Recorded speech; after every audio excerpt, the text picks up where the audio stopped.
Un débat consacré à la COP27 qui s'est ouverte en Égypte, à Sharm el-Cheikh, alors que l'ONU, vous le savez, tire une nouvelle fois la sonnette d'alarme. Les promesses des États mettent la planète sur une trajectoire de réchauffement de 2,5 degrés Celsius.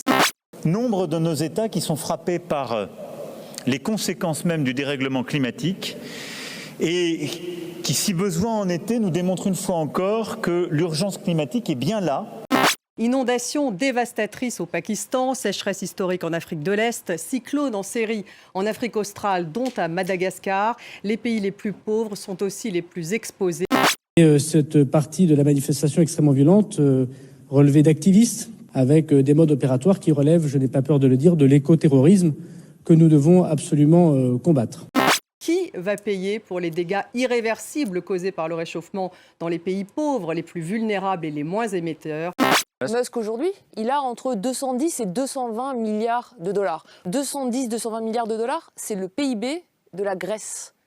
Les 10 hommes les plus riches de la planète ont doublé leur fortune. On parle aujourd'hui de la plus grande crise énergétique de tous les temps. Le Nord doit-il payer pour le Sud? Total, il ne fait pas un centime de surprofit en France. Tout le surprofit qu'il a, il est à l'international. Si je décide tout seul en franco-français de le massacrer fiscalement, qu'est-ce qu'il fera à la seconde? Il va à côté, en Belgique, au UK, peut-être en Arabie Saoudite même. La propriété, la direction, le bénéfice des entreprises dans le système capitaliste n'appartient qu'au capital.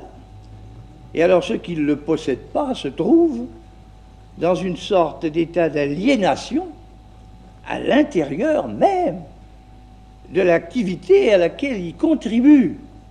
Non, le capitalisme du point de vue de l'homme n'offre pas de solution satisfaisante